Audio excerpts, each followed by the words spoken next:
ఐగుప్తు నుండి ఇజ్రాయేలు జనాల్ని ఐగుప్తు నుంచి విడిపించుకొని ఏం చేయాలి? రావాలి. అందరూ చెప్పండి. ఐగుప్తుని విడిచి ఇజ్రాయేలు జనాలు ఏం చేయాలయా? విడిచి. అర్థం చేసుకోండి, ఏం చేయాలి? విడిచేయాలి. ఆ ఐగుప్తును వదిలేసి ఏం చేయాలి? వీళ్ళు రావాలి. ఎక్కడికి రావాలి చెప్పండి అమ్మా, తెలిసిన వాళ్ళు. కానాను దేశానికి రావాలి. దేవుడు స్తోత్రం. దేవుడు పెట్టాలి. గుర్తు పెట్టుకోండి, కానాన్ అనేది ఇప్పుడు మనకి అనుకున్నాం పరలోకం, అవునా కదా? కానాను అంటే అప్పట్లో వాళ్ళకు ఇశ్రాయేలు జనులకు అది వేరే దేశం అయి ఉండొచ్చు. ఇప్పుడు మనకి కానాన్ అంటే పరలోకంతో మనం ఏం చేయాలి? ఈ వాక్యం మూలంగా గుర్తించుకోవాలి. ఇప్పుడు కానాన్ అంటే ఏది? పరలోకం. అంటే ఐగుప్తు ఎవరు? అక్కడ ఏముంది? ఆలోచించుకోండి. మోసే మూలంగా అక్కడ అన్ని శాపమే. హల్లెలూయా. రెండోది అక్కడ జరిగేదంతా ఏం తెలుసా? బలహత్కరము. హల్లెలూయా. ఒకరిని హింసించేది, నరహత్యగా, పాపము. హల్లెలూయా. అన్ని ఐగుప్తు అనే ఒక ఊరిలో ఇమిడించబడి ఉన్నది. హల్లెలూయా. అర్థం కాకపోతే మళ్ళీ అడగతా. మీ మనసులో ఆలోచన ఇక్కడే నిలబడి ఉండాలి. హల్లెలూయా. ఒక లోతుకి వెళ్ళేటప్పుడు సంచిలో అయితే ఇంకా అంతే పోయినట్టు వాక్యం. హల్లెలూయా. దేవుని పెట్టారో చూడండి. ఐగుప్తు అనేది ఒక శపించబడిన ఒక ఊరు. ఆ ఊర్లో దేవుని బిడ్డలు ఇరుక్కొని అక్కడ నిలబడిపోయి ఉన్నారు. అది అబ్రాము స్టోరీ వేరే, మనం చెప్తాను ఒకసారి. అక్కడికి పోయి ఉండిపోయారు. అది పాపమైన ఒక జాగ. ఆ జాగలో దేవుని బిడ్డలందరూ పోయి సిక్కుని అక్కడి నుంచి రావాలని దేవుడికి మొరపెడుతున్నారు, కానీ వాళ్ళు రాలేకపోతున్నారు. నువ్వు కూడా ఏదో ఒక పాపం అని, ఈ లోకం అని ఒక పాపంతో ఎక్కడో ఒక దగ్గర ఏమై ఉన్నావు, నువ్వు సిక్కుపడుతూ ఉంటావు అన్నమాట. అనుకుంటాం మనం అప్పుడప్పుడు, అయ్యో ఈ పాపాన్ని వదిలి ఎలాగైనా నేనేం చేయాలి? వచ్చేయాలి యువతలకి. ఎలాగైనా నేనేం చేయాలి? యువతలకు వచ్చేయాలి. నేను ఎలాగైనా ఈ పాపాన్ని వదిలేయాలని అనుకుంటాము, కానీ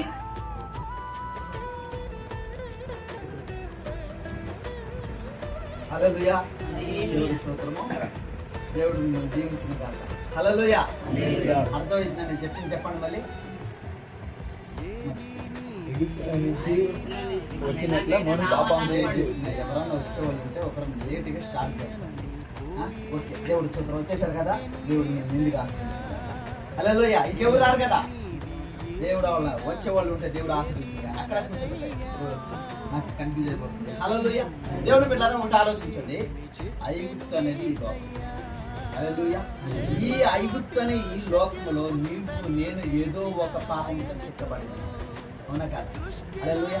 ఏదో ఒక పాపంతో ఇంటున్నా. ఆశ ఉంది నాకు. ఏమని? ఈ పాపాన్ని వదిలేసి సంపూర్ణంగా దేవుడి పక్క తిరగాలని ఆశ ఉంది. నేను చెప్పండి, అయితే మనం రాలేకపోతున్నాం. హల్లెలూయా. దేవుని బిడ్డలారా, అదే రీతిగా ఇశ్రాయేలు జనులు కూడా ఒకటి ఉంది, ఎలాగైనా ఐగుప్తు వదిలేయాలని, అవునా కదా?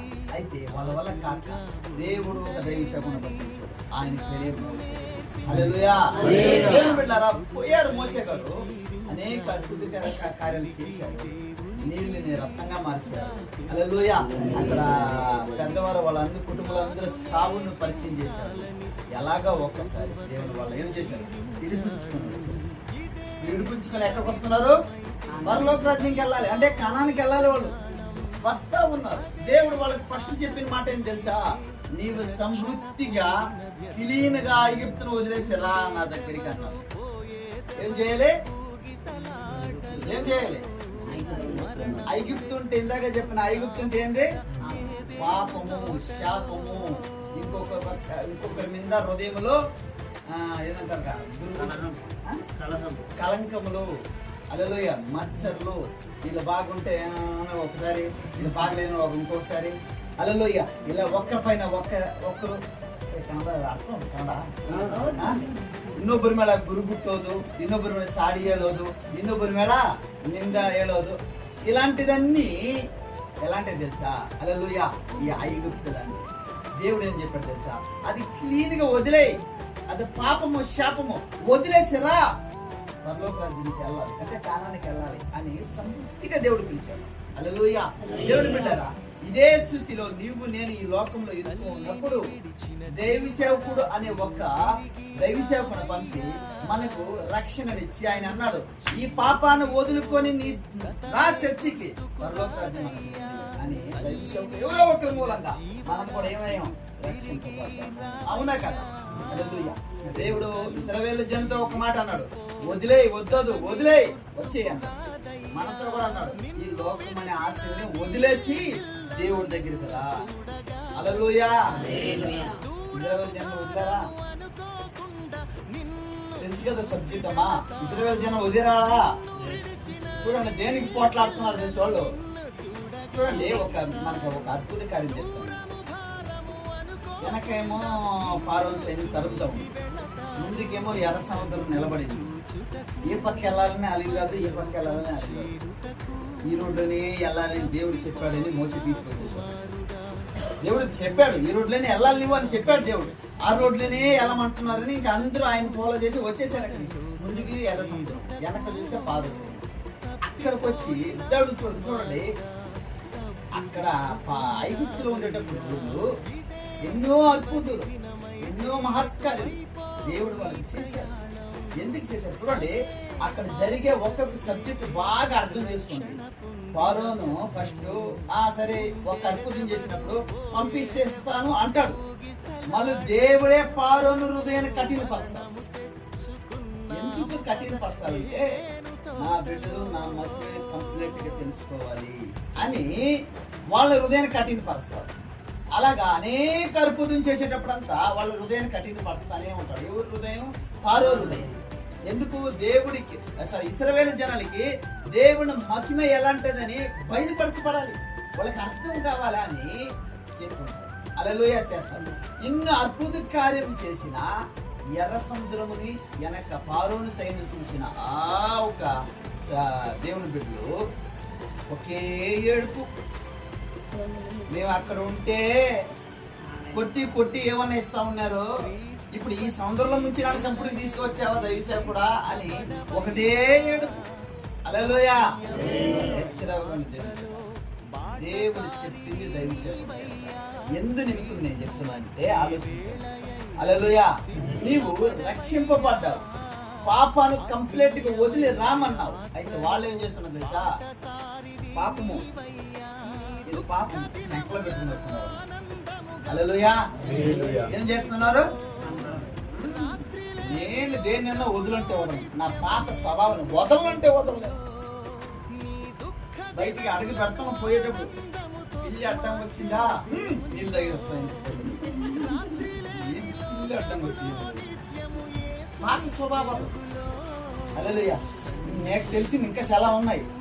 ఎవరైనా పోయేటప్పుడు తుమ్మితే చాలు, నువ్వు సహజంగా అందరికి వచ్చింది, తుమ్మకపోతేనే కారణం, తుమ్మితే మంచిది. ఆ తుమ్మితే చాలు, ఇదేందా అయ్యో పోకూడదు, ఇది మీ పక్కన జరుగుతుందో లేదా మా పక్క సెలా జరుగు, నేను సెలా చూసినది నేనంట తుమ్మితేనే ఎవరైనా పోవద్దంటే నేను ఇప్పుడే పోతాను, ఏమవుతుంది చూస్తా ఇప్పుడే పోతుంది నేనంట. హల్లెలూయా. ఇదంతా పాత స్వభావం. దేవుడు అంటున్నాడు ఇది వద్దు. దేవుడు అన్నాడు, ఇదిగో క్రీస్తునందున్న ఎడల వాడు పాతవన్నీ వదిలేసి వాడు యేసు దగ్గరికి వచ్చి నీవు పాతవి ఫస్ట్ వదులు, లేదు పాత సంకలం వేసుకొని వస్తా, నేను కూడా పరలోక రాజ్యానికి వెళ్తాను. నేను కూడా ఎక్కడికి వెళ్తాను? పరలోక రాజ్యానికి వెళ్తాను. పాత సంకలోనే ఉంటది. నీ ఎంత మెట్టు ఎక్కాలనుకున్నా ఈ పాతని కిందకి లాగుతానే ఉంటది. హల్లెలూయా. హల్లెలూయా. దేవుడు పిల్లలు చూడండి, వాళ్ళు కొట్టుకుంటున్నారు దేనికోసం? నీళ్లు లేదు. అంత గొప్ప కార్యం చేసిన దేవుడు ఇదంతా మర్చిపోయారు. కారణం ఏం తెలుసా? మారు మనసు లేదు.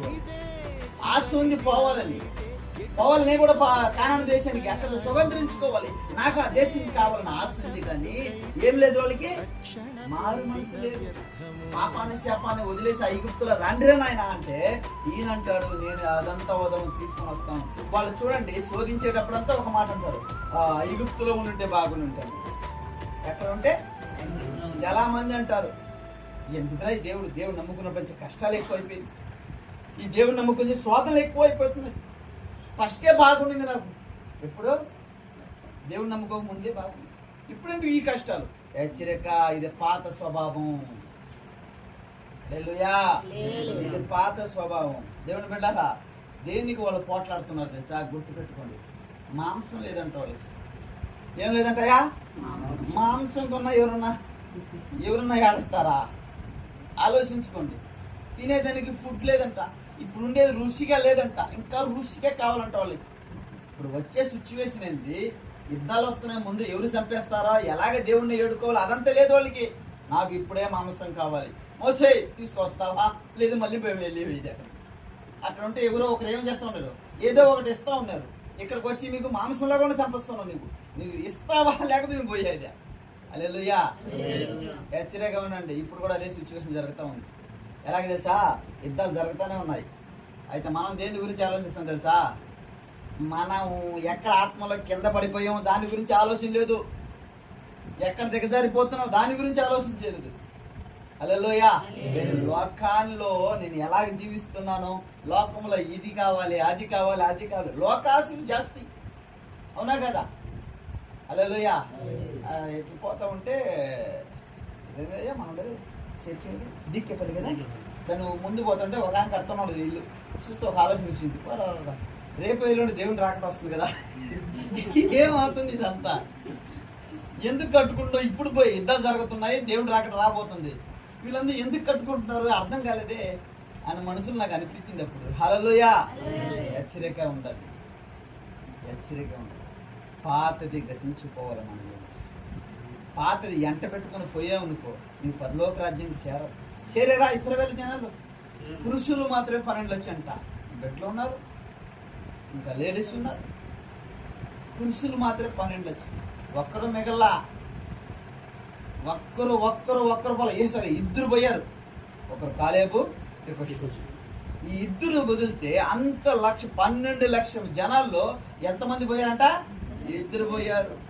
మనం కూడా అదే రూట్లో వస్తా ఉన్నాం, జాగ్రత్తగా ఉండండి. లోకములో లోకాశలు లోక కార్యాల గురించి నీవు బాధపడకండి. పరలోకము రేపో ఎల్లుండే దేవుడు రాకడ రాబోతుంది, నేను ఎప్పుడు ఎక్కాలని దానిపైన మీ దృష్టి ఉంచండి. లోక కార్యాల గురించి కాదు, లోక ఆలోచనల గురించి కాదు, లోక మాటల కోసరం కాదు, ఒకరిపైన ఒకరి సాడిని చెప్పుకోవడం కోసం కాదు. రేపో ఎల్లుండి ఎందుకు, ఈ నైట్ కూడా రావచ్చు దేవుడు రాకడ. హెచ్చరికగా ఉండండి. మారు మనసు లేని వారికి మీరు ఎంత ప్రార్థన చేసినా పరలోక రాజ్యానికి పోరు. పాత స్వభావాలు వెనక పెట్టుకుని నడిచే ప్రతి ఒక్కరికి లేదు. అందుకే దేవుడు అన్నాడు, ప్రభువా ప్రభు అని పిలిచేవాడు ఎంత పెద్ద, నేనే అనుకున్నా నా గురించి చెప్తా, నా ఎంత పెద్ద దైవ సేవకుడు అయినా సరే, ఎన్ని దెయ్యాలు వెళ్ళగొట్టినా సరే, ఎంతమందికి అద్భుత కార్యాలు చేసినా సరే, పాత స్వభావం నాలో ఉంటే నేను కూడా పరలోక రాజ్యం. హల్లెలూయా. దేవుని బిడ్డలారా చూడండి, ఇశ్రాయేలు జనాలు 12 లక్షలు జనాలు ఇద్దరే ఆ దేశానికి వెళ్ళారు. మోసేతో సఖా. అవునా, తెలుసు కదా, మోసే పోయి దేవుడికి ఇష్టమైన వ్యక్తి కనుక, సరే నీవు అడుగు పెట్టడం నీకు ఇల్లేదు కావాలంటే చూసుకో, నీ కళ్ళుతో ఏం చేయి చూసుకో చాలంతే, నువ్వు అడుగు పెట్టడం నీ వదలను. హల్లెలూయా. దేవుడు మోసే గురించి ఏం చెప్పాడు? దేవుడు నా ఇంటి అన్నిట్లో అందరితో లాగా కాదు కానీ దర్శనమిచ్చి ముఖాముఖిగానే మాట్లాడతానన్నాడు. ఎవరితో? అతను ఏం చేశాడు? అడుగు పెట్టుకుని దేవుడు వదల. హల్లెలూయా. అంత పెద్ద దైవ సేవకుడు మోసేతో ముఖాముఖి, దేవుడితో ముఖాముఖిగా మాట్లాడగలిగిన శక్తి ఉన్న దైవ సేవకుడు హృదయంలో ఏదో చిన్న తప్పు ఉంది. ఆ సబ్జెక్ట్ నాకు కదా ఎత్తలా నేను. ఆ తప్పు వల్ల దేవుడు ఆయన ఏం చేయలేదు. మనము రోజుకి ఎన్ని నేను ఇదే ఒక్కటే చెప్పి ముగించేస్తాను, గుర్తుపెట్టుకోండి. దేవుడిని బిడ్డ ఆలోచించుకోండి. నా సబ్జెక్ట్ వేరే. ఒక మనిషి ఇప్పుడు బెదర్ ఎన్ని సంవత్సరాలు బెదర్? 26. ఒక రోజుకి ఆలోచించండి, కనీసం 1-2 తప్పులు చేస్తామా? ఎన్ని చేయొచ్చు? మనం తెలవకుండా ఏదో మిస్టేక్లో ఒక రోజుకి ఎన్ని చేస్తున్నాం? చేయండి, చెప్పండి. ఏం చేయట్లేదు అందరి పరిస్థితులా? దేవా సూత్రం. ఎన్ని చేయొచ్చు? చేసి ఉన్నాం. ఈ పొద్దు అనుకుందాం ఏదో మిస్టేక్, ఎన్ని చేసా? 1, 2, మినిమం చెప్పండి, ఏదో ఒక లెక్క రావాలి కదా. ఒక రెండా, లెక్కలేదు. 2 చేయొచ్చా? 2 లెక్క. ఒక్క రోజుకు 2 అంటే బెదరికి 26 సంవత్సరాలు. ఒక్క రోజుకు 2 అంటే ఒక నెలకి ఎంత? ఒక సంవత్సరానికి ఎంత? 26 సంవత్సరాలకి ఎన్ని పాపపు భారం మన పైన ఉంది గుర్తుపెట్టుకో. అవునా కదా? మనం ఏమి లేదు, నేను పరిశుద్ధుడు నీతిమంతుడు అనుకుంటున్నారేమో. నేను చెప్తా, మీరే లెక్క పెట్టుకోండి. మీ వయసుని ఒకసారి పేపర్లో రాసుకోండి. ఒక్క రోజుకు ఒకటే చాలు. ఒకటంటే ఒక నెలకి ఎంత? ఒక సంవత్సరానికి ఎన్ని తప్పులు చేస్తున్నాను? నా వయసుకి ఎన్ని తప్పులు చేసి ఉన్నాను? నేను పరలోక రాజ్యానికి వెళ్తానా అని ఇదంతా లెక్క పెట్టుకో. ఎన్ని చేసి ఉన్నావో గుర్తొచ్చేస్తుంది. ఈ పక్క నేను పరలోక రాజ్యానికి పోతానా అని రాసుకో. ఇప్పుడు 2 చూసుకో. హల్లెలూయా. హెచ్చరికగా ఉండాలి మనం. ఎందుకంటే ఇప్పుడు రేపు మనం ఏం చేయాలి? పరలోక రాజ్యం వెళ్ళుటి కొరకే ఎంత ప్రయాసపడుతున్నాం దేవుని బిడ్డలారా. హల్లెలూయా. వాళ్ళ కానాను జనులు 2 మాత్రమే వెళ్ళారు. అయితే ఇక్కడ అదే ఐగుప్తు అంటే ఈ లోకం ఐగుప్తు ఉంటే, ఈ లోకము నుంచి దేవుడు మనల్ని ఏర్పరిచి ఒక సంఘాన్ని ఇచ్చి, ఒక దైవసేవకుడిని ఇచ్చి, నా మాటలు నీ సమృద్ధిగా విని దాని ఎందే నువ్వు నడవాలని మనకు ఒక ఆజ్ఞ ఇచ్చాడు దేవుడు. నడుస్తూ పోతున్నాము. దేవుడు అన్నాడు ఐగుప్తును వదిలే, ఇక్కడ మనతో అన్నాడు ఈ లోక కార్యాలు వదిలే. 2 డిఫరెన్స్. అక్కడ అన్నాడు ఇశ్రాయేలు జనాలతో, నీవు ఐగుప్తును వదిలేయ్యా, నీవు కానానికి పోతావు. ఇక్కడ అంటున్నాడు నేను పాపం అని ఈ లోకాన్ని కంప్లీట్గా వదిలే, నేను పరలోక రాజ్యం తీసుకుంటాను. హల్లెలూయా. దేవుని బిడ్డలారా, 12 లక్షల జనాలు అక్కడ లేరు. అందరూ మధ్య మధ్యనే రాలిపోయారు. హల్లెలూయా. ఇక్కడ ఎంతమంది ఉన్నావో నాకు తెలియదు, కానీ అంటే నువ్వు అని చెప్పేదానికి నాకు లేదు. ఒక్కసారి ఆలోచించుకోండి, మనం పోతామా పోవా? ఒక్కసారి ప్రార్థించాలి.